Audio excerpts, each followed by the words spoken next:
साहब इंजीनियरिंग किसको कहते हैं उसका एग्जाम्पल उनके जीवन के बारे में छोटी सी बात बताते हैं। अपने जीवन में विश्वेश्वरैया साहब अंग्रेज का गुलाम उस वक्त भारत था और दार्जिलिंग में भारत का सबसे पहला और पुराना इंजीनियरिंग कॉलेज है जिसका नाम था कॉलेज ऑफ सिविल इंजीनियरिंग, समझ गए, और सैनिक अभियंत्रण का महाविद्यालय था। उसी की पढ़ाई पहले होती थी, बाकी इंजीनियरिंग का शाखा आया नहीं था विद्यार्थी जी।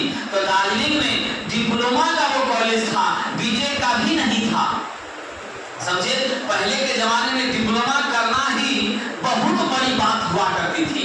तो वो मोक्षगुंडम विश्वेश्वरैया जी वहां से सिविल इंजीनियरिंग में डिप्लोमा की पढ़ाई कर चुके थे, समझे।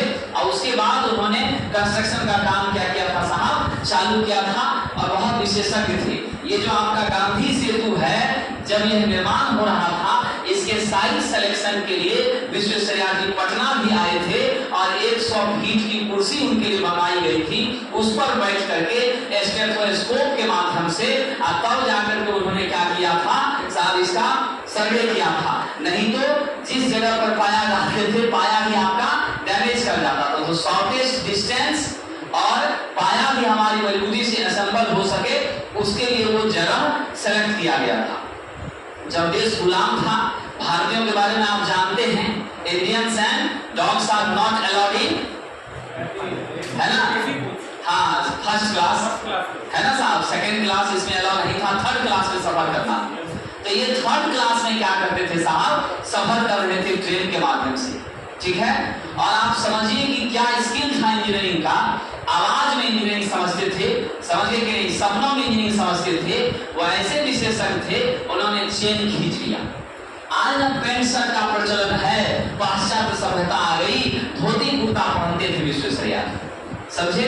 और उस समय में उन्होंने चेन का जंजीर खींचा। जैसे जंजीर खींचा, सारा अंग्रेज सब आग बबूला हो गया कि कौन खींचा, तुरंत इसको पकड़ा। इसने कहा, ड्राइवर को कहा कि चौथे पहिए मतलब तीसरा डब्बा का चौथा पहिया राइट साइड जाइए, अगर और 5 मिनट गाड़ी चलेगी पहिया खुल जाएगा, ट्रेन एक्सीडेंट हो जाएगा। इसने कहा तुम कैसे कह सकते हो, गया चेक किया, एकदम बिल्कुल सही नंबर है। 4 नट थी, 4 नट में जाके देखा चौथा पहिया उसका नट बिल्कुल बॉर्डर पर था और वो निश्चित रूप से थोड़ी दूर और गाड़ी चलती तो गिर जाता। उसके बाद लोगों ने कहा कि भाई आप कौन हैं, तब इनका परिचय हुआ, ये मोक्षगुंडम विश्वेश्वरैया हैं। तो उन अंग्रेजों ने भी उसको सर की उपाधि से सम्मानित किया था। ऐसे ऐसे महान जी, आप जो बड़ा सा डेम आप जानते हैं, कौन सा डेम है जी वहां